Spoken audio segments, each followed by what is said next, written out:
Hello mga ka-farmers and welcome back to my channel. Ito nga pala si Joel ng Meriñofarmtv. Alright, so for today's video mga ka-farmers, manonood tayo ng isang documentary video. Ito yung pinost ni ATI Northmin.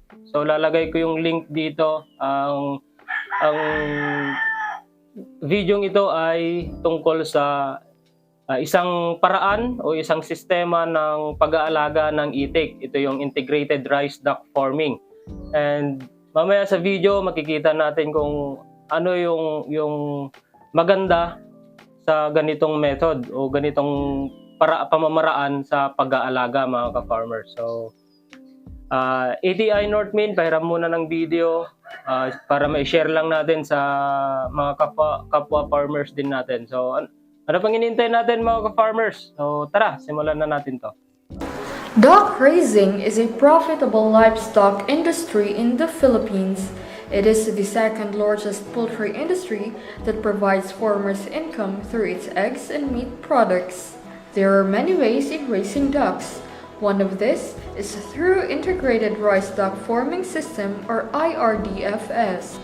Based on field research findings from the Rice Duck Movement Incorporated or RDMI, a non-government organization who pioneered the system in the Philippines, integrating ducks in rice farming have been proven to increase yield from 10% in year 1 up to 30% in year 3 onwards with about 50% higher net return. By adopting integrated rice duck farming system, you're not only increasing your family potential income, but also helping the environment free from the application of agrochemical inputs in rice production that may affect human health, particularly the farmers and the consumers. To start the integrated rice duck farming system, the following materials are needed: 150 to 200 ducklings per hectare, good source of irrigation water, 2.5 rolls of nets for inclusion, 400-meter rope number 5, 0.5 kilograms of tie wire, bamboo sticks for post, duck housing, waterer or feeder, and brooding box. Integrated rice duck farming system is made up of 6 components. These are duck sourcing, duck housing, duck preparation and acclimatization, net installation, field release, and feeding. Starting a rice duck farming system may require proper care and time. Number 1. Duck housing. Ducks need shelter. Ducks should be put in a housing that would keep them dry and safe from predators, with space enough for them to move so that smaller ducklings will not be trampled over by the bigger ones. Cover the flooring with rice straw or rice hull to make the housing clean and dry. Duck housing need not be very expensive. Materials readily available in the area can be used. Number 2. Duck sourcing. Availability of quality and healthy ducklings which will be released to a hectare rice field is one of the most important factors to consider in this technology. It is advisable that the day-old ducklings will be transported to the farmer's field for brooding activity during rice planting schedule. Delaying the delivery of ducklings after hatching will increase the risk of mortality.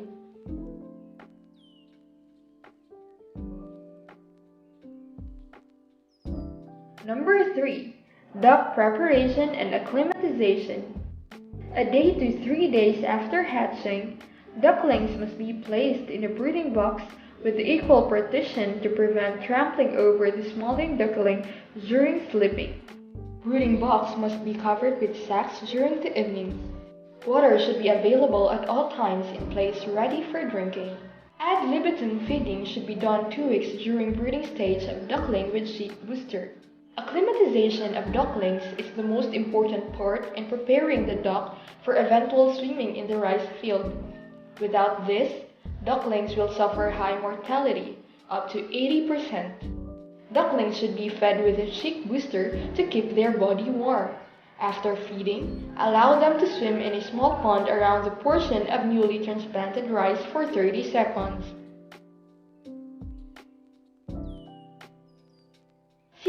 that the water is enough for ducks to swim and walk. Remove the ducklings from the water after 30 seconds and allow them to dry for 2 to 3 hours. When ducklings are completely dry, allow them to go back for practice swimming for another 30 seconds.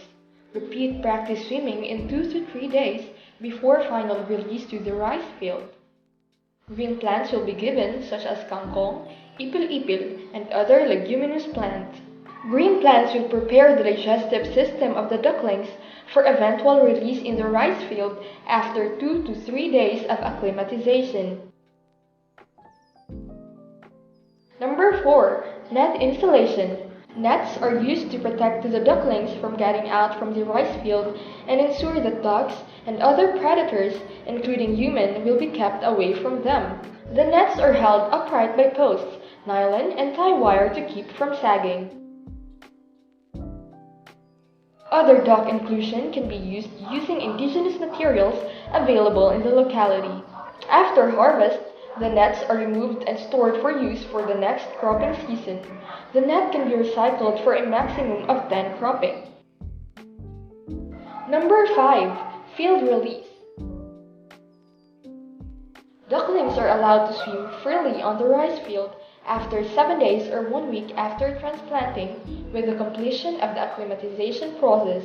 Feeding should be done twice a day, one in the morning before releasing the ducks and another one in the afternoon. This time, the ducklings are allowed to explore the rice areas to eat insects, snails, weeds, and weed seeds, mudding the soil and fertilizing it with their manure. Number 6. Feeding. Chick booster is necessary during the first 3 weeks. In the 4th week, commercial feeds must be mixed with rice or corn bran to prepare the duckling for alternative feeds for the 2nd month. Ducks will eat green plants like kangkong, banana trunk mixed with rice, corn bran as alternative feeds. Important thing, do not overfeed the ducks. Ducks have to find 50% to 60% of their food from the rice field, such as snails, weeds, and insects.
Lay eggs which can be processed into balut or salted eggs, while mature duck can be sold to the market for meat purposes.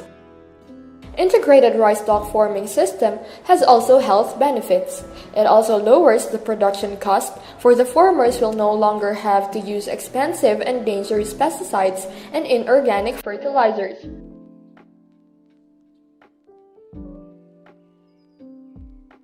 Through this technology, organic rice will rise and everyone will enjoy safe and quality food.